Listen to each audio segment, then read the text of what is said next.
Hi, I'm Wendy from Shiny Happy World, and this cute jellyfish is the new pattern in the Funny Faces Quilt Block of the Month Club. When I say new, it is August 1st, 2024, and this is the pattern that you get if you're a member of the club. So if you're already a member, you should have already received a link to download this pattern. If you're not a member yet, and you join anytime in the month of August in 2024, this is the pattern that you're going to get instant access to. And if you're watching this video and it is way past August 2024, you will find this pattern in the shop at shinyhappyworld.com. Here's how to make it. Okay, this is the video showing how to assemble the jellyfish if you do have a Lightbox. And I will say, with this one, if you want to get it exactly like I have it, it's much easier to do with a Lightbox. So I've got my layers here. I've got my Lightbox. I've got it on with it turned up as bright as it'll go. I've got my placement guide, and I have a clear silicone sheet. And I've got all of my pieces cut out on the solid lines. You can ignore any dotted lines within the pieces except for the mouth. That is actually a stitching line, not a placement guide. And so you do want to transfer that over to the fabric side of your paper before you peel away that back piece. So we are going to start with piece number 1. So rather than cutting these all as individual tentacles, which would have less layer, it would lead to fewer layers of fabric up top here, but it makes it also a little bit fussier to assemble. And so what I did is did 3 layers of tentacles and connected them all at the top. So that instead of having 4 individual tentacles here, with piece number 1, I have just one piece that includes 4 tentacles. And then I just lay that down so that those tentacles are where they are supposed to be on the placement guide. It is a little floppy, but that is totally fine. And really, it doesn't have to be exact, but I tend to do that. So piece number 2 is 3 tentacles. And what I did was use 3 different fabrics for these. So I designed it to be like 3 different layers of tentacles. And I was trying to get a kind of a layered effect so that when you put that all together, it would add dimension and depth to it. So it wouldn't look super flat. It would look like a jellyfish floating in the water with lots of different tentacles, but I was trying to get a little bit of depth in there. So now 3 is another piece that is 4 tentacles.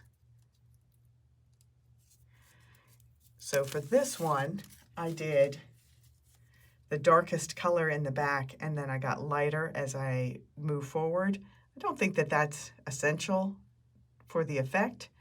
And I will show you at the end some additional ones that I made where I didn't necessarily follow that pattern. So you can see when you're making your fabric choices, you'll get to see a few different examples. All right, so now that my tentacles are in place, now I need to put the top of the body in there. That is easy.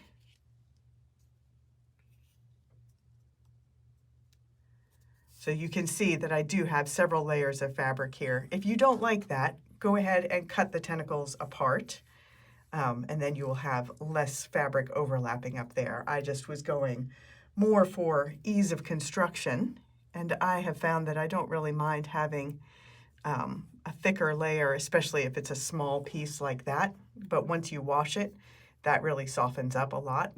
I use Heat and Bond Light, and I find that it gets softer and softer with each washing without losing its stick.